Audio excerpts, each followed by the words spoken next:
अगर मैं किसी भी फुटबॉल फैन से पूछूं कि जब मैं बार्सिलोना फुटबॉल क्लब की बात करूं तो what's the first player that comes to your mind? I think everyone would say Lionel Messi. मैं अगर किसी बास्केटबॉल फैन से पूछूं कि what's the first player that comes to your mind when I say Chicago bulls, तो वो बोलेगा Michael Jordan. और इसी तरह अगर मैं F1 फैन से पूछूं कि जब मैं रेड बुल की टीम की बात करूं तो विच player do you think about, तो हर कोई नेचुरली बोलेगा मैक्स वर्स्टैपन।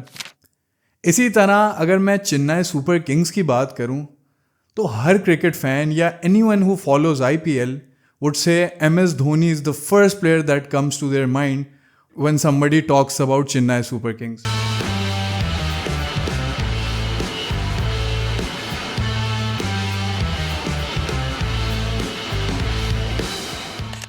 इनफैक्ट मैं तो ये भी आर्ग्यू करूंगा कि ये चीज़ चेन्नई तक महदूद नहीं है।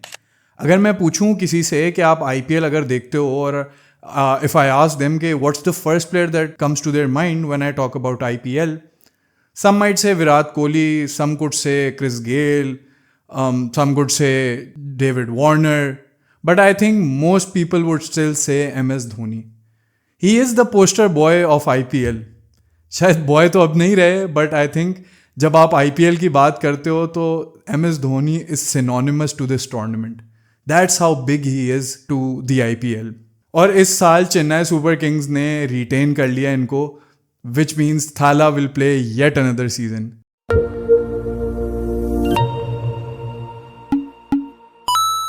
इस वीडियो में अगेन हम दो टीम्स की बात करेंगे। आज हम लखनऊ सुपर जायंट्स और चेन्नई सुपर किंग्स की बात करेंगे। इनके डिफरेंट कैटेगरीज में हम स्कोर देंगे और फिर एक हमारे पास फाइनल स्कोर आ जाएगा जिससे हमें पता चलेगा इन्होंने रिटेंशंस कितनी अच्छी की हैं।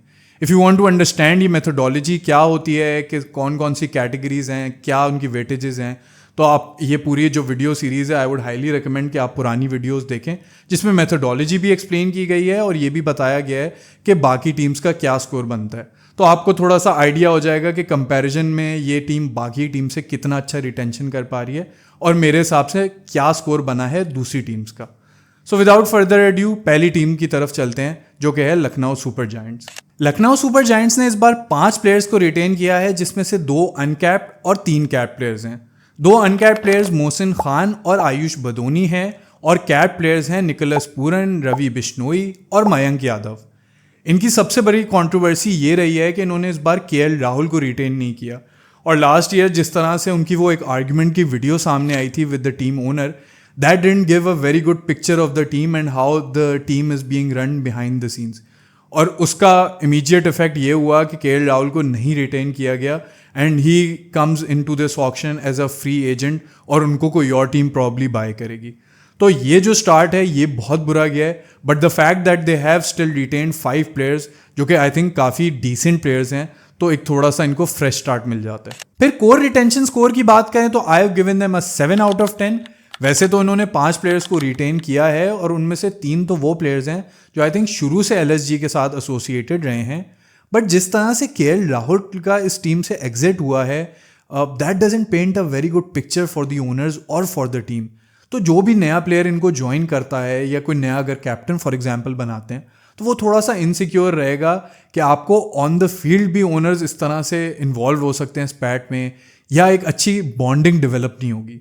अगर हम दूसरी टीम्स को देखें या मैं अगर राशिद खान की एक एग्जाम्पल लूँ जो कि मुंबई इंडियंस से तो नहीं खेलते लेकिन मुंबई इंडियंस की जो दूसरी फ्रेंचाइजेज हैं डिफरेंट फ्रेंचाइज लीग्स, वहाँ वो बहुत सारी टीम्स में रिप्रेजेंट करते हैं मुंबई इंडियंस की टीम को, तो उनकी आपस में बॉन्डिंग डेवलप हुई हुई है। और रूमर्स अभी आ रहे थे कि राशिद खान शायद ऑक्शन में जाएं और गुजरात उनको रिटेन नहीं करे, तो उसमें ये भी रूमर्स थे कि Mumbai Indians would grab this opportunity with both hands. अब वो ऑक्शन में आउट बिड हो जाते या रिटेन या उनको पिक नहीं कर पाते, दैट्स अ सेपरेट डिबेट। लेकिन एक प्लेयर जो उनकी टीम का है भी नहीं या एटलीस्ट उस टूर्नामेंट में नहीं है, उसके साथ बॉन्डिंग उन्होंने डेवलप की हुई है।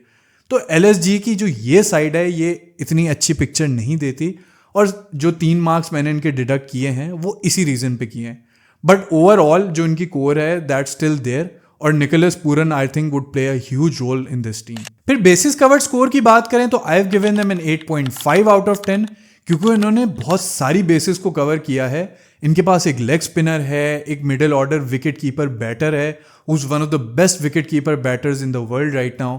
इसके बाद इनके पास मयंक यादव के सूरत में एक एक्सप्रेस पेस फास्ट बॉलर हैं, और फिर इनके पास मोहसिन खान और आयुष बदोनी हैं जो कि एक लोअर ऑर्डर हिटर और एक फास्ट बॉलर के सूरत में इनको एक और एलिमेंट दे देते हैं।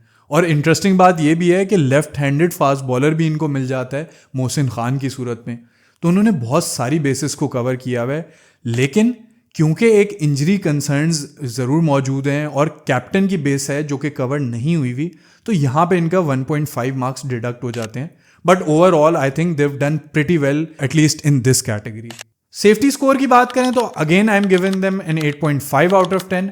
वैसे तो इनके पास 69 करोड़ का बजट है और ऑलरेडी 5 बहुत अच्छे प्लेयर्स हैं इनके पास, लेकिन इनको कैप्टन की भी ज़रूरत है और कुछ रिप्लेसमेंट्स की ज़रूरत है, क्योंकि जैसे मैंने पहले कहा कि मयंक यादव थोड़े से इंजरी प्रोन है। शुरू में लास्ट सीजन में हमने देखा कि उन्होंने बहुत अच्छी बॉलिंग की, he seemed like the next big thing for India और in the world cricket as a whole, लेकिन वो फौरन ही इंजर्ड हो गए और फिर बाद में कभी फुली रिकवर नहीं कर पाए। तो अगर वो फिट रहते हैं तब तो सही है, बट जो थोड़ी सी सेफ्टी इनकी कॉम्प्रोमाइज़ होती है वो इसमें होती है कि ये इंजरी अगर इनकी हो गई तो they would need a good enough replacement for him, और इनको थोड़े एक्सपीरियंस बॉलर्स चाहिए जो कि इन यंग बॉलर्स को ग्रूम कर सकें। ये थोड़ा सा मुश्किल हो सकते हैं ऑक्शन में ढूंढना, but overall I think they are pretty good in this department as well. फिर फ्यूचर सिक्योरिटी स्कोर की बात करें तो I am giving them a 9 out of 10, क्योंकि इन्होंने बहुत ही यंग प्लेयर्स को रिटेन किया है। I can easily see these players playing for the next 5 to 10 years, जो कि बहुत अच्छे साइंस हैं फॉर LSG। अगेन थोड़े से इंजरी कंसर्न यहाँ पे भी आ जाते हैं, क्योंकि फ्यूचर तभी इंश्योर होता है जब आपको पता हो कि इंजरी किस तरह से हैंडल होगी, किस तरह से आप रेस्ट एंड रोटेट करते हो। अगर मयंक यादव का करियर भी जोफ्रा आर्चर की तरह अप एंड डाउन रहता है, यानी कि इंजरी से कभी भी फुली वो रिकवर ना कर पाए, तो शायद ये एक फेल्ड इन्वेस्टमेंट हो जाए इस टीम के लिए। तो I think 9 is only fair for this team. Finally Indian player score की बात करें तो again I am giving them a 9 out of 10, because 4 out of their 5 players are Indian.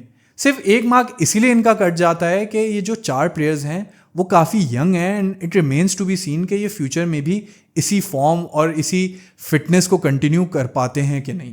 फिर बोनस स्कोर की बात करें तो I am giving them a 0.3 out of 1 because of 2 players, Mayank Yadav who is one of the fastest and youngest pacer going around in Indian circuit, and Nicholas Pooran who is in fine form. वो जिस भी league में खेलें या international में खेलें, he just can not stop scoring runs, और उनका स्ट्राइक रेट भी बहुत ही हाई यानी कि 140s और 150s में यूजुअली रहता है। तो दिस शोज़ कि यहाँ पे इनके पास बहुत पोटेंशियल है, और ये प्लेयर्स ऐसे हैं जो शायद ऑक्शन में भी टीम्स ना बाय कर सकें। तो इनका फाइनल स्कोर बनता है 8.55 आउट ऑफ 10। वैसे तो अगर आप न्यूज़ आउटलेट्स वगैरह में देखें तो KL राहुल की न्यूज़ इतनी ओवर शैडो कर रही है इस टीम को, जिसकी वजह से लगता है कि ये टीम शायद इतनी अच्छी है ही नहीं। लेकिन अगर आप इनकी रिटेंशंस पर गौर करें तो बहुत अच्छे और बहुत पोटेंशियल वाले प्लेयर्स मौजूद हैं, और अगर ओनरशिप थोड़ा सा बेहतरी की तरफ जाती है और एक सिक्योरिटी देती है और थोड़ा सा बैक एंड पे जाए और प्लेयर्स को ड्रेसिंग रूम का एनवायरनमेंट संभालने दे, जो कि लास्ट ईयर हमने नहीं देखा, जो कि स्पैट हुई KL राहुल और ओनर्स की, वो चीज़ अगर रिपीट नहीं होती तो they have the building blocks for a very very good team, and they can win the title next year. फिर फाइनली बात करते हैं चेन्नई सुपर किंग्स की, which is one of the most love teams in the IPL।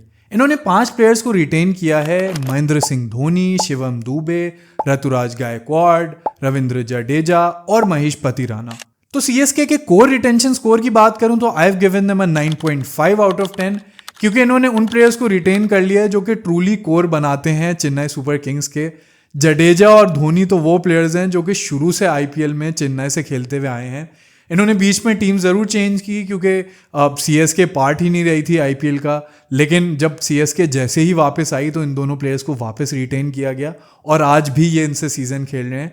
और महेश पतिराना, शिवम दुबे और ऋतुराज गायकवाड़ नए ज़रूर होंगे, लेकिन वो भी फॉर द लास्ट 3, 4, 5 ईयर्स से CSK से खेल रहे हैं और बड़ा मेन पार्ट बन चुके हैं इस टीम का। फिर बेसिस कवर स्कोर की बात करें तो I have given them 8 out of 10, क्योंकि उन्होंने बहुत सारी बेसिस को कवर किया है जो कि और टीमों ने शायद इतना अच्छा नहीं किया हो।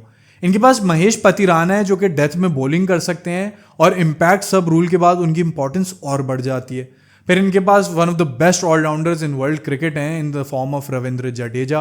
बॉलिंग भी बहुत अच्छी करते हैं और बैटिंग में भी अक्सर मैचेस जितवा देते हैं, और फील्डिंग तो हमें पता ही है, still one of the best fielders in world cricket right now.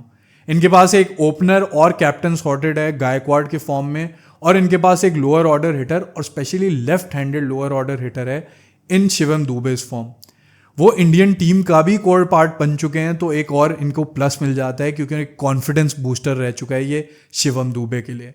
जहाँ इनके मार्क्स डिडक्ट होते हैं वो इस पे होते हैं कि धोनी का अभी नहीं पता कि उनकी फिटनेस कैसी होगी। लास्ट ईयर उन्होंने खेला ज़रूर और बहुत अच्छा खेला, इनफैक्ट उनकी एवरेज अगर देखें तो वो 53 प्लस की थी और 220 प्लस की स्ट्राइक रेट से उन्होंने बैटिंग की थी, लेकिन वो बहुत नीचे आते थे क्योंकि उनकी अभी फिटनेस अलाउ नहीं करती कि बहुत ज़्यादा सिंगल डबल कर सकें, तो वो बहुत लेट आते हैं और कई दफ़ा मैच हाथ से निकल चुका होता है।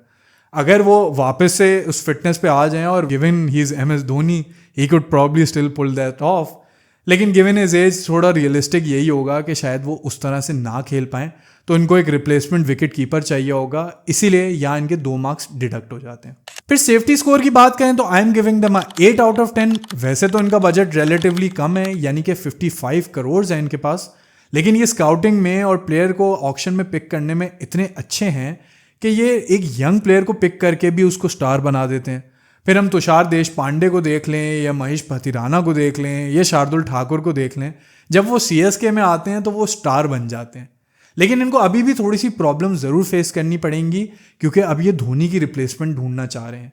ऋषभ पंत की र्यूमर्स हैं कि रिप्लेसमेंट ये देख रहे हैं और उनको ये पिक करेंगे in this years IPL auction. लेकिन अगर ये ऋषभ पंत को पिक करने पे जाते हैं तो इनको बहुत बड़ा बजट स्पेंड करना पड़ेगा और इनके पास बाकी प्लेयर्स के लिए पैसे नहीं बचेंगे। और क्योंकि ऐसी बहुत सारी टीम्स हैं जिनके पास इनसे कई ज़्यादा पर्स बचा है, तो ये इजीली आउट बिड हो सकते हैं। अगर पिक करते हैं तो बाकी प्लेयर्स के लिए कम बजट बचेगा, और नहीं करते तो इनको एक यंग विकेट कीपर पे या मे बी कोई आपको क्विंटन डिकॉक या दूसरे प्लेयर के फॉर्म में, जो कि शायद एक्सपीरियंस ज़रूर हो लेकिन वो भी एजिंग प्लेयर हो, उनको पिक करना पड़े। तो things won't be that easy for them, वरना इनका स्कोर इससे बेहतर हो जाता। But I think 8 out of 10 is still pretty decent क्योंकि ये ऑक्शन में इतना अच्छा पिक करते हैं। फिर फ्यूचर सिक्योरिटी स्कोर की बात करें तो I am giving them 7.5 out of 10। वैसे तो धोनी और जडेजा थोड़े से एजिंग प्लेयर्स हैं और बहुत सारे साल उनके नहीं बचे, लेकिन इनके पास बाकी प्लेयर्स ज़रूर ऐसे हैं जो बहुत यंग हैं। शिवम दुबे भी 30s में दाखिल हो चुके हैं, but I totally see him playing for the next 5-6 years और सो। तो ओवरऑल इतनी बुरी पोजीशन में नहीं है जितने ये पहले थे, लेकिन इनको बड़े प्लेयर्स को रिप्लेस करना ज़रूरी है, इसीलिए इस कैटेगरी में इनके मार्क्स थोड़े से डिडक्ट हो जाते हैं। फाइनली इंडियन प्लेयर स्कोर की बात करूं तो I am giving them 9 out of 10 because 4 out of their 5 players are Indian. वैसे थोड़े से एजिंग ज़रूर हैं, लेकिन for the next year Indian core इनकी बहुत स्ट्रांग है, आगे जाके इनको रिप्लेस ये ज़रूर कर सकते हैं। और अगर फॉरेन प्लेयर्स अच्छे पिक करें इनके अराउंड, तो इस साल तो ये बहुत अच्छे कंटेंडर होंगे फॉर द टाइटल। तो इनका फाइनल स्कोर बनता है 8.8 आउट ऑफ 10, जो कि अब नया हाईएस्ट बन चुका है और सनराइजर्स हैदराबाद के स्कोर को इन्होंने बीट कर दिया है। सनराइजर्स लैग करते थे इंडियन प्लेयर्स में, ओवरऑल उनका स्क्वाड अच्छा ज़रूर था, लेकिन क्योंकि इंडियन प्लेयर्स अच्छे नहीं थे तो यहाँ पे CSK का एडवांटेज हो जाता है। और फिर CSK कोई एक दफ़ा टूर्नामेंट नहीं जीता, मल्टीपल टाइम्स टूर्नामेंट जीता है। एक स्टैब्लिश्ड कोच हैं स्टीफन फ्लेमिंग के फॉर्म में, उसके पीछे जो इनकी ओनरशिप है वो भी बहुत ही सेटल्ड है। सनराइजर्स की हमने चेंज होते हुए देखी है, तो इसकी वजह से यहाँ इनको एज मिल जाता है। लेकिन इनका बजट थोड़ा सा कम है और इनको धोनी और जडेजा को रिप्लेस करना होगा ताकि ये आगे भी उतने अच्छे रह सकें। तो यहाँ पे ये ज़रूर लैग करेंगे और it remains to be seen कि ये धोनी के बगैर ये टीम कितनी अच्छी होती है।